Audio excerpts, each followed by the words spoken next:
일단은 뭐 제일 이 책에서 보면은 이제 대표적인 투자처는 이제 전선회사죠. 우리나라 같은 경우는 이제 뭐 LS라든지 뭐 대한전선 두 곳에 이제 업체들이 있고 꽤 경쟁력이 있어요. 근데 이제 뭐 주가 흐름은 장기적으로 봤을 때는 나쁘지 않은 것 같은데 이렇게 썩 재미를 현재까지는 주지는 이제 못하고 있는 거고. 네. 오히려 이 책을 보면서 발빠르신 분들은 근데 그러면 계속 늘어나고 있는데 저희 예. 지금 발전 시설은 사실 딱 정해져 있잖아요. 예. 그리고 계속 추가되는 건지는 잘 모르겠는데 계속 늘리려고 노력을 하죠. 뭘로 늘리려고 하나요? 늘리려고 노력을 하는데 이제 뭘로 늘리냐가 이제 문제라는 거죠. 이제 보면은. 그러니까 우리가 이게 전력이라는 거는 이 기억을 더듬어 보시면 기억나실지 모르겠지만 1990년대 90부터 한 92, 3년까지 매년 전력 위기를 겪었어요, 우리나라가. 그래가지고 그 당시 막 맨날 이제 대규모 공장들은 조업 중단을 해라, 꺼라, 뭐 아껴라, 뭐 이제 하고 그래서 지금의 그 서해안 지역에다가 정말 미친 듯이 단기간에 한 2년 반 만에 발전소들을 이제 건설했어요. 지금은 그렇게 지을 수도 없죠. 네. 그래서 뭐 서천, 보령, 뭐 이제 그 태안 이런 지역의 서해안 쪽에 쭉 있는 그 대규모 석탄화력 발전소들이 이제 한 30년 동안 열일을 해가지고 지금 이제 여기까지 온 거예요, 보면은. 네. 근데 이제 더 늘어난단 말이죠. 근데 그러면 저 30년 된 발전소들은 지금 이제 낡았어요. 결정을 해야 돼. 새로 투자를 해가지고 그걸 치우고 더 대규모로 바꾸던지, 석탄을 아닌 LNG로 넣던지, 아니면 원자력을 뭐 다른 지역에 넣던지, 이런 이제 고민들을 이제 해야 되는 거죠. 네. 근데 이런 전통적인 거는 석탄화력 같은 경우는 더 이상 쓰기가 곤란한 상황이 된 거죠. 온실가스나 이런 문제로 인해 가지고. 네. 그러면 석탄이 우리나라 전체에서 한 35% 차지하고 있으면 이걸 누군가 맡아줘야 돼요. 그럼 누가 맡아줘야 되느냐? 그러면 이제 LNG로 맡아줘야 되느냐? 지금 현재는 LNG가 가장 유력한 거죠. 그러면 이제 원자력을 더 키우는 것도 방법이에요. 원자력 같은 경우는 프랑스 같은 경우는 전체 한 67%가 이제 원자력에서 나오니까. 네. 원자력을 더 키우면 좋은데 문제는 원자력은 아무 곳에나 들어갈 수가 없거든요. 대규모 시켜줘야 되기 때문에 네. 그리고 안전거리도 유지해야 되고 네. 그러니까 들어갈 곳이 몇 군데 없어요. 근데 그곳에는 이미 다 들어가 있어요, 보면은. 아, 그래요. 예. 그리고 더 큰 문제는 이제 원자력 같은 경우는 다 좋다 쳐도 사용 후 해결료 쓰고 나면 이 연탄재 같은 이놈들을 어떻게 처리할 방법이 없어요. 그러니까 지금까지는 그럼 어떻게 지냈냐? 계속 원자력 발전소를 만들면 돼요. 그러니까 이를테면 처음에 원자력 발전소 4개 만들었어요. 그러면 4개 이제 여기 30년 동안 쓸 이제 그 뭐 이를테면 연탄재 공장 사용 후 해결료 저장소를 만들어요. 네. 30년이 지났어. 다 찼어요. 그럼 어떡하죠?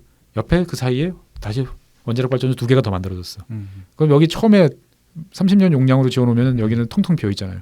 네. 그럼 여기 넘치는 거 여기다 집어넣어. 그리고 또 옆에 또 지어. 그럼 여긴 또 비어 있어요. 그러니까 또 집어넣어. 돌려막기 하는 거예요. 근데 더 이상 못 짓게 되면 그 다음에는 그 이제 답이 없는 건가요? 본질적으로 그 고민을 해야 되는 거죠. 그러니까 지금 원자력을 많이 지어서 그걸로 하면 뭐 온실가스도 안 나고 좋다라고 네. 할 수 있지만 그러면 그 문제는 어떻게 해결할 거냐? 라는 문제들이 이제 본질적으로 자리 잡고 있는 거고 더 큰 문제는 뭐냐면 정의롭지 않은 것도 있어요. 전력을 제일 많이 쓰는 데는 수도권이에요. 네. 예전에는 그게 부산이나 경남 쪽에 많이 몰려 있었던 이유가 거기 창원이나 하는 주변에 대규모 전력 이게 많았기 때문에 네. 그 지역에 많이 이제 그런 대규모 전력 공급 업체를 만든 게 맞아요. 울진 이런 데다가. 그렇죠. 근데 이제는 수도권이 원체 커지고 수도권에 사용하는 양이 많아지다 보니까 장거리로 다 이거를 보내와야 되는 거죠. 네. 그러면 이 지역에 사는 사람들은 나는 내가 쓰지도 않는 전기를 리스크만 잔뜩 안고 수도권으로 보내고 그러면 그 수도권의 경로에 있는 사람들은 나는 일도 상관없는 전력을 보내는데 내 땅 지나가고 흉물스럽게 지금 평택만 가봐도 김 소장님 잘 아시잖아요. 그 평택 쪽 지나가다 보면 송전선로가 막 복잡하게 막 쫙 얽혀 있어요. 미군 그 기지 근처로 보면은 몇 개의 선로들이 이제 그 지역에서 모이는 거예요. 이제 보면은 네. 모여서 이제 더 들어오면 이제 땅 속으로 들어가기 시작을 예. 하는 거죠. 이제 보면은 그러면 이제 그 막대한 비용들 이제 지금 심지어 이제 평택에 지어지는 삼성전자 공장도 전력을 그러면 어디서 갖고 와야 되나? 지금 이 고민에 지금 직면하고 있어요. 보면은. 그러니까 우리는 전기를 쓰면 깨끗하고 좋아. 신재생 많이 집어넣으면 좋지. 라고 이야기하는데 원자력은 원자력대로 재생에너지 재생에너지대로 이제 이런 문제가 있는 거죠. 야, 이거 어떻게 해결해야 돼요? 진짜. 그러니까 이게 그리드가 요즘에는 이제 스마트 그리드라는 얘기가 나오잖아요. 뭔가 아이디어들이 그래도 있을 것 같아요. 스마트 그리드가 이 네. 책에서는 이제 소개가 되는데 저도 되게 좋아하는 거였고 어떻게 보면 빅데이터의 대표적인 게 사실 스마트 그리드예요. 우리나라에서 데이터를 제일 많이 생산하는 회사가 한전이에요. 어마어마한 데이터들이 쏟아져 나오고 있어요. 근데 이제 이 데이터를 어떻게 쓰는지가 이제 좀 관건이긴 한데 쉽게 말해서 스마트 그리드라는 건 그러잖아요. 우리가 전력이 비싸질 때 전력 수요가 지금 에어컨 막 켜고 네. 이럴 때 쓰는 거나 아니면은 저녁 때 밤에 새벽 2시에 쓰는 거나 똑같아요. 가정용 전기 킬로와트아워당 얼마, 시간당 얼마 이제 네, 쓰는 네. 거잖아요. 근데 잘 생각해 보면 이거 되게 비합리적이란 말이죠. 네. 수요가 이게 싸니까 막 쓴다라고 생각할 수도 있단 말이죠. 그러면은 지금 낮에 에어컨 켜기도 바빠 죽겠는데 꼭 이 시간에 세탁기 돌려야겠어? 생각할 수 있는 거라 있잖아요. 이제 보면은 네. 밥 그냥 전기밥솥 꼭 지금 낮에 해야 돼. 그냥 아침에 놓고 좀 데워서 먹으면 되지 않아? 근데 내가 지금 전력을 얼마 쓰고 있는지 알 수가 없어. 맞아요. 어. 고지서분 우리가 받는 것은. 그래서 이거를 실시간으로 만약 정보를 제공해 준다 그러면 그러니까 수요가 올라가면 가격도 올라가고 그럼 거기에 맞춰서 사람들이 아이고야 좀 줄여야겠다 생각하면 전력 수요도 전체적으로 디프레스되고 낮아지고 그다음에 개인이 효과적으로 아침에 쓸 거 저녁에 쓸 거 이렇게 나눠서 쓰면은 개인의 어떤 전력 그 요금도 낮춰줄 수 있는 네. 그걸 통해 가지고 이 전력 수요가 이렇게 피크로 이렇게 막 곡선을 그리는 게 아니고 플랫해지는 네. 이런 효과를 가져올 수 있다. 그리고 이제 전력을 생산하는 입장에서 봤을 때도 실시간으로 이제 여러 가지 정보들을 이제 얻게 되면은 이제 좀 더 효율적으로 전력을 생산하고 그 가격대를 조정할 수 있지 않겠느냐. 수요 공급의 원칙에 맞춰 가지고 네네. 좋아 보이죠. 네. 근데 문제는 뭐냐면은 낮에 120원 내가 집이 어지러워 죽겠는데 청소기 돌려야 되는데 네. 싸다고 내가 새벽 2시에 돌릴 건 아니잖아요. 그렇죠. 그렇죠. 네. 잠 아껴서 뭐 청소하고 뭐 그럴 그럴 건 건 아니라는 거죠. 아니죠. 맞아요. 그리고 자꾸 누가 내 거를 들여다본다는 생각이 들 수밖에 없는 거죠. 기분이 좋지 않은 거예요. 보면은. 그러니까 스마트 그리드라는 게 그러면 거기 실시간으로 연동이 돼서 뭔가 사람들의 행동도 바뀌고 여러 가지가 돼야 되는데 그게 그렇게 간단한 일은 이제 아닐 것이다라는 이야기를 이제 이 저자는 이제 여러 사례를 들어서 네. 되게 좋은 이야기지만 네. 당장은 어렵다라고 네. 이야기를 해주는 거죠. 보면. 되게 갑자기 좀 상상이 좀 됐는데 왜 저희 주유소 가면 기름값 얼마인지 딱 나와 있잖아요. 그게 가정마다 있는 거 아니에요. 전기 현 시간 얼마. 그렇죠. 이게 막 실시간으로 계속 바뀌고. 그러니까 우리나라는 네. 한전이라는 한국밖에 없기 때문에 사실 경쟁이 없어요. 음. 근데 이제 외국 같은 경우는 내가 선택을 할 수가 있어요. 인터넷처럼. 아 그래요? 예. 어. 전력 배전업체 그러니까 송전은 내가 결정하는 게 아니고 네. 배전은 내가 결정을 할 수가 있어요. 음. 그래가지고 이제 뭐 묶음식으로 내가 이제 인터넷이랑 묶어서 하면은 뭐 싸게 하는 집도 있을 수 있고 요금제를 다양하게 만들어요. 그래가지고 당신은 정액으로 이 교정된 요금을 쓸 거냐, 변동된 요금을 쓸 거냐를 선택할 수도 있는 곳도 있어요. 그래서 내가 1년에 쓰는 거 해보니까 내가 1년에 그냥 고정으로 쓰면은 연간 한 80만 원 정도 쓰네 우리 집에서. 근데 고정으로 쓰면 변동으로 쓰면은 시뮬레이션 돌려보니까 한 60만 원, 55만 원까지도 줄 수 있어. 네. 어떡하지? 고민되죠. 이런 걸 통해 가지고 미국이나 이런 지역들은 배전업체들이 이제 경쟁 체제, 일본도 경쟁 체제예요. 근데 이제 우리는 지금 그러다가 만약에 이게 튀면 어떡해? 네. 이런 이제 걱정 때문에 못 하고 있는 거죠 보면은. 그래서 한전이 발전해서 손을 뗐다고 그랬잖아요. 그래서 원래 90년대 후반에 이제 한전을 쪼개려고 그랬어요. 미국식으로. 네. 송전, 발전, 배전을 다 쪼개서 각각. 그래서 한전은 송전만, 배전은 아까 말씀드린 이제 이런 식으로. 그 다음에 발전도 그럼 각각의 원래 한전 자회사들도 이제 다 민간 회사가 되는 거죠 보면은. 네. 이런 식으로 가자라고 했는데 이제 반발이 이제 심하다 보니까 어정쩡한 상태에서 그럴 바에는 저거 왜 쪼개놨지 지금? 나는 이제 그런 상태로 지금 이제 어정쩡하게 지금 한 20년을 지금 오고 있는 거죠. 그러니까 이게 저는 그렇게 생각해요. 앞으로 2020년부터 2050년까지 30년 동안 대한민국을 제일 괴롭힐 이야기가 뭐냐라고 하면 크게 보면 에너지고요. 네. 작게 보면 전기예요. 대한민국도 좀 보면 평균적인 이 생산량이 적은 편인가요? 어떤 생산이? 그죠? 소비에 비해서 전기 생산량이 전기를 어마어마하게 많이 쓰는 나라예요. 우리나라가요? 우리가 전기를 어마어마하게 쓰는 나라고 네. 전기를 많이 쓰는 거는 우리가 제조업이 많기 때문에 제조업 중에서도 중후장대형 중공업이 발달하고 여러 가지 이제 전자나 이제 이런 쪽의 업종이 발달했기 때문에 네. 전기를 많이 쓸 수밖에 없는 이제 이런 구조죠. 그래서 여기까지 잘 왔는데 네. 이제 어떻게 해야 되느냐가 이제 우리 앞에 이제 놓여 있는 숙제예요. 전기는 많이 쓸 수밖에 없어요. 무조건 전기를 쓰지 말라고 하면 안 돼요. 날씨는 더워지고 네. 이제는 에어컨은 사치품이 아니고 필수제죠. 필수품이잖아요. 네. 국민의 기본권이에요. 네. 어디 캐리어 선생님 탄신일 날 제사라도 지내야 될 것 같은데 기본권이에요. 그러다가 이제 내연기관 차는 점점 없어지고 전기차로 만들어지고 네. 집에서도 가정에서 가스나 이런 걸 통해서 하다 보면은 여러 가지 뭐 미세먼지나 이런 문제 때문에 인덕션으로 이제 바꾸는 거고 네. 새로 만들어진 집 가보면은 모든 게 다 전기잖아요. 신축 아파트 가보면은 그러니까요. 전기를 안 쓰는 데가 없어요. 진짜 정전 한번 당해보니까 뭘 아무것도 할 수가 없더라고요. 그렇죠. 그러니까 전기를 이제 어떻게 할 건지를 이제 심각하게 고민해야 되는 상황이 온 거예요. 그냥 지금까지는 다 난 모르겠어. 난 그냥 내가 돈 내고 쓰면 되지. 라고 생각했는 건데 이제 그 시스템으로 이제 갈 수가 없는 시대가 코앞에 와 있어요. 네.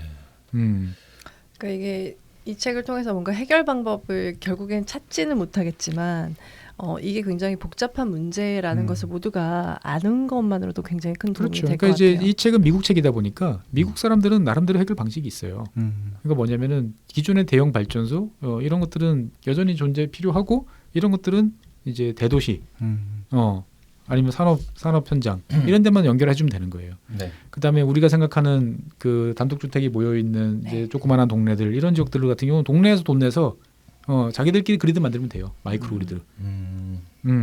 그러면은 이제 설령 어디가 이제 큰 뭐 허리케인이 온다 뭐 하더라도 작고 분산되어 있기 때문에 오히려 잘 피해갈 수 있는 거죠. 보면은. 네. 그러니까 우리나라 같은 경우도 이제 그런 제안하시는 분들이 계세요. 그러니까 뭐냐면은 우리가 쓰는 집에서 지금 이렇게 녹화하면서 쓰는 전기나 삼성전자 반도체 라인에 투입되는 전기나 우리는 똑같아요. 세계에서 제일 좋은 품질의 전기를 5천만의 국민이 다 똑같이 쓰는데 이게 과연 효율적이냐? 이거를 이제 분리해서 사실은 뭐 이런 것들은 좀 약간의 플럭세이션이 있어도 되고 집집마다 뭔가를 다른 방법으로 이거를 커버할 수 있는 것들을 좀 찾아보고 꼭 필요한 것들은 그런 식으로 이걸 분리하는 작업을 해야 되지 않냐라고 하는데 이것도 제가 생각해 보면 적어도 50조, 한 100조는 너끈히 들어가는. 그리고 그 과정이 쉽지도 않을 것이고, 그러니까 모든 것이 이제 다시 리셋되는 이제 그런 시점에 지금 놓여 있어요. 그러니까 기후 변화에 대응하기 위해서는 우리가 보통 이제 그 많이 하는 게 차 바꾸면 된다라고 생각하잖아요. 차 바꾸면 또 전기잖아요. 그 다음에 집에서 생산하는 데는 온실가스 되게 많아요. 우리가 난방이라든지 이거 결국은 다 전기로 가야 돼요. 네. 히트 펌프나 이런 식으로. 그리고 기존의 집보다 훨씬 단열 좋게 다 헐어가지고 새로 바꾸면 급격히 줄어요. 집에서 발생되는 온실가스는. 근데 네. 그러려면 재건축해야 되는. 그렇죠. 다시 단열부터 하려면 다 때려부시고 다시 지어야 되니까. 와.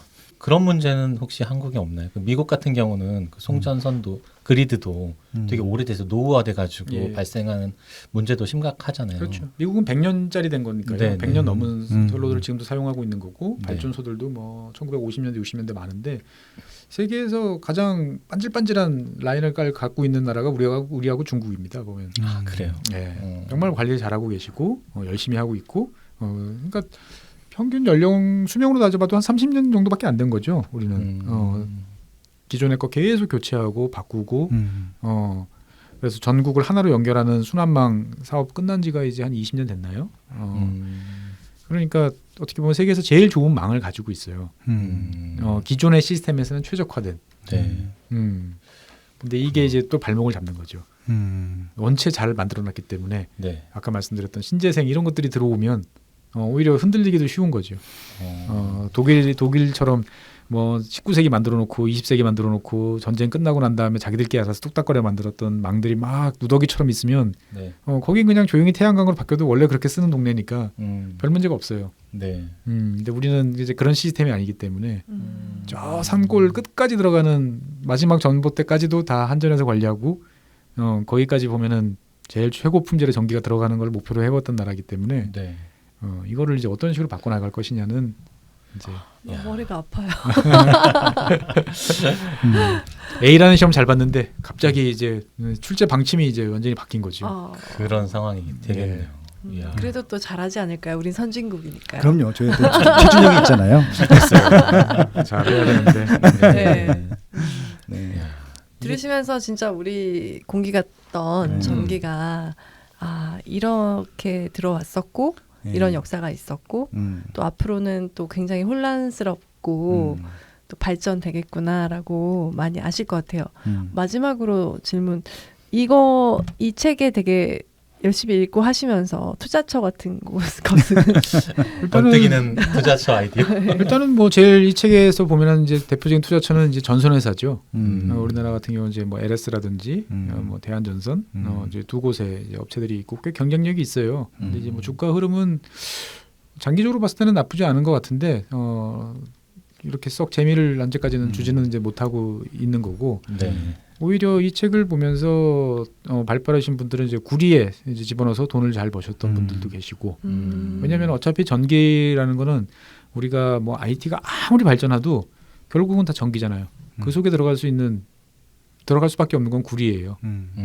구리만큼 싸고 네. 구리만큼 이 전기를 잘 통하는 건 없기 때문에 그래서 이제 구리에 투자하신 분도 계시고 그 다음에 이제 마이닝 이제 광물 기업들 전 세계에 보면 한 몇 개 없어요.